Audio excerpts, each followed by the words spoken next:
Welcome back to GEEKY Reviews. I'm your host, Michael Wilkerson, and this is going to be my review for Season 1, Episode 2 of Superman and Lois. This episode is titled Heritage, and it picks up where the last one left off. Jordan and Jonathan just found out that Clark is Superman. Clark and Lois have just decided to move their family down to Smallville to be closer with them as a family, and a lot of this episode delves into the beginning stages of that, the idea of settling in. Jonathan is settling in at Smallville High, trying to learn this playbook for the football team. Lois is settling in as a journalist after quitting the Daily Planet. And of course, Jordan is contemplating with his new powers, going to the Fortress with Clark to learn about his new abilities that he's been manifesting at the bonfire. And he's basically kind of forbidden from going to school. So he's basically kind of turning into that more Superboy of the comic books versus Jonathan being that Superboy in the comics, which was a very nice twist, an interesting twist that I didn't see coming, giving the powers to the social anxiety kid versus the more popular kid. They kind of allude this to the pilot that Jonathan was going to be getting powers, but they never, he basically was like manifesting and, very popular, obviously, and that's what we would all assume, but I did like the twist that they gave Jordan the powers, and it kind of gives him more of a more positive outlook on life versus him just being super sad and depressed and having that social anxiety and stuff like that, which I liked, and him being put on pills and stuff like that. It gives him a different, I guess, almost like an alter ego of his personality, which I like. But I think the standout for me this episode was Lois. A lot of this episode, what I allude to in the pilot was that gave Lois her own kind of villain in this series within Morgan Edge. Morgan Edge is a character that has destroyed the Daily Planet, who's destroyed journalism. It's been taking over these multi-conglomerate places. Obviously, the Daily Planet's still running, but it's not what it used to be. And so basically Morgan Edge is coming into Smallville to give jobs to other people within Smallville, about 600 jobs. And Lois gets involved. She goes to a city council meeting. She, tries to stop Edge and ask questions about this job market that he's supposedly, bringing jobs into this town.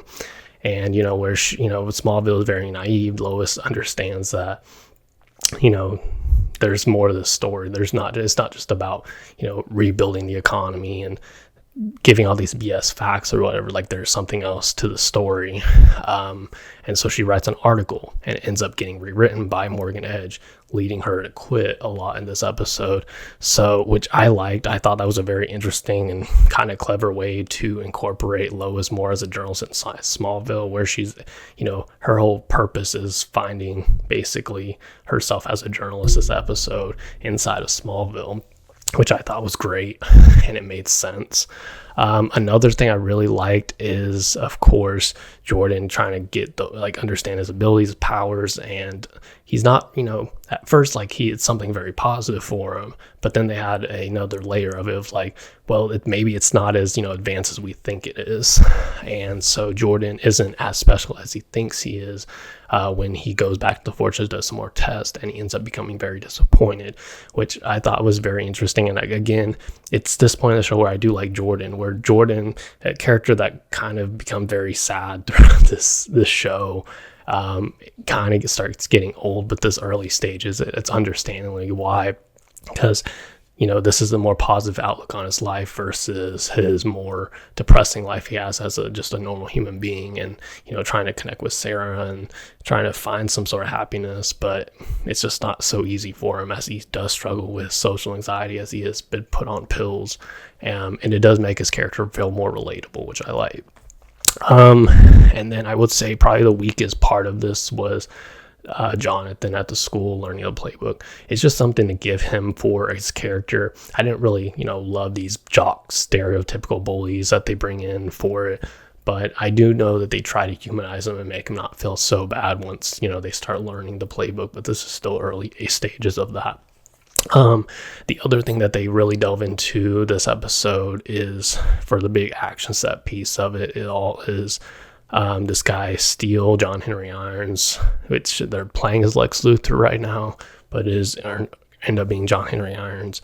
but he's essentially attacking the DOD. He's trying to figure out who Clark Kent is. He wants to destroy him for destroying his planet.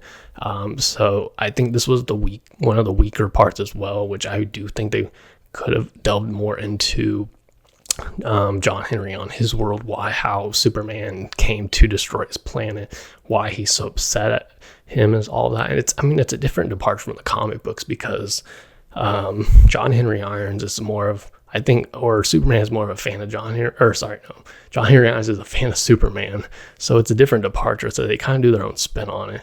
And I do appreciate where he turns him into more of like a villain mode type character for Clark to fight. And again, it gives them, since it is called Superman and Lois, they give Clark a villain to fight and Lois a villain to fight in Morgan Edge, which I like. I think overall, I would say I enjoyed this episode a lot more than the pilot. Actually, they actually delved in some interesting ideas here for everybody. And it was more thought out and thorough, and I didn't find the high school stuff to be too melodramatic compared to what it was in the pilot. This one, I thought it did work out a lot better, and I thought they played a lot around with different ideologies and themes, but sticking to that theme of settling in at a new place and understanding this is early stages of this world. Another thing I really liked was the banquet, like the party scene, the barbecue thing. I think it gives a smallness to the show. It also adds what's at stake here for Smallville, showing Kyle and Lana again looking out for those little people, and just the little things, just inviting people over for a family barbecue, which I thought was really cool and nice of them to do.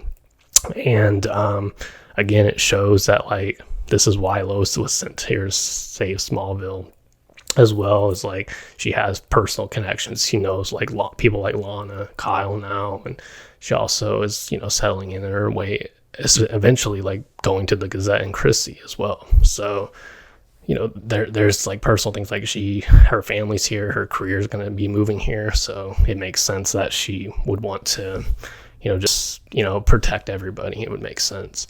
But yeah, overall, I would say this was a better episode than the pilot. I think there were there were things like John Henry Irons. This could have been a little bit more fleshed out, but I understand why they didn't go into it too much. Just because there was so much they tackled in this episode already to world build and, giving them an idea of settling in already. But I will give this episode a 9 out of 10. I thought it was a very better episode than the pilot. I still like the pilot. This episode just builds on that pilot. It just shows you that the good writing, the world building is, very present and strong for it. And even though when it goes into more weaker aspects of it, it's still enjoyable. But yeah, overall, I'm going to give it, like I said, a 9 out of 10. What was your favorite part of Superman and Lois Season 1, Episode 2? And if you enjoy the review, as always, please like, share, comment, and subscribe. And I'll talk to you guys in the next Geek Reviews video. Peace.